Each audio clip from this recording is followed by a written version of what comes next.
She's joining us exclusively. Her name is Leslie Way. She's a friend of Jared and Amanda Miller, the shooters in this story. So thank you for joining us, first of all, Leslie. In hindsight, did you ever imagine they were capable of something like this?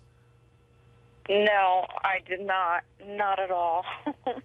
And am I right that they really had no previous history of delusions or depressions or being under psychiatric care per se? Is that accurate or no? Yes, that's accurate. Go ahead. As far as I know, yes. Yeah. Especially with her. She was just so quiet and sweet, like... What do you think... She'd be somebody you would never guess. What do you think...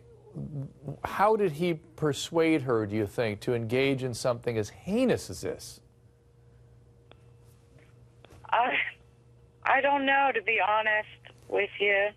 I know she was so in love with him that she would have followed him to the moon and back. Okay, well, she wow. virtually did that. That mugshot just gives me the creeps. Leslie, did they talk about, or at least did Jared talk about the fact of this new world order and that they wanted to embark in a revolution and kill people, shoot people? No. He said that he didn't want it to come down to a revolution. He didn't want it to come down to that. He said that's not something he didn't want to see this world happen to, but he had a feeling that's where it was going to go. Leslie, hold on. Thank you for joining us. Evie, when I made that comment about the social context creating monsters, you got enthusiastic about that. Tell me what you're thinking.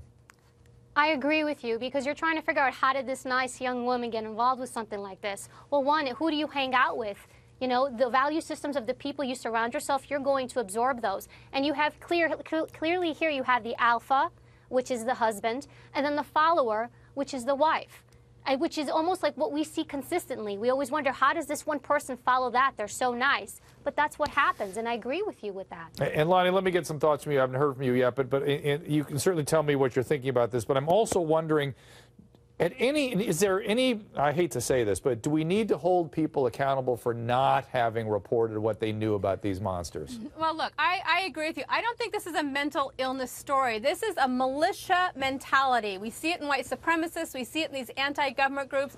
They want to send a message, and their whole philosophy is built on this paranoia, and that's what was going on there. Now, if they had spoken that way and talked about this anti-government stuff to their friends and neighbors, that's First Amendment protected speech. That's what we have a problem with when we try and go after these people. Once they start about killing people, then you can start stepping in. But even then, if he's couching it in terms of, you know, it might be a revolution, but I don't want it to go there, I can see why the neighbors or the friends might have held back.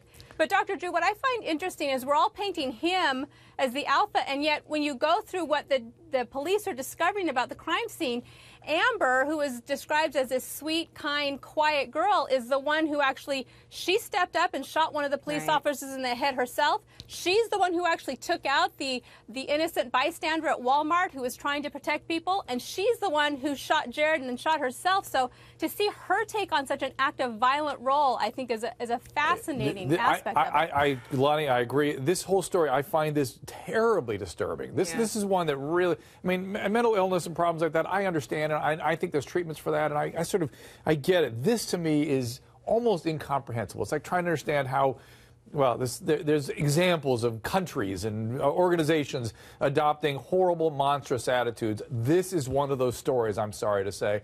Whether Slender Man had anything to do with it, I'm going to say no, even if they had a preoccupation with him. It's not the Joker. It's not Batman. It is people being affected by other people.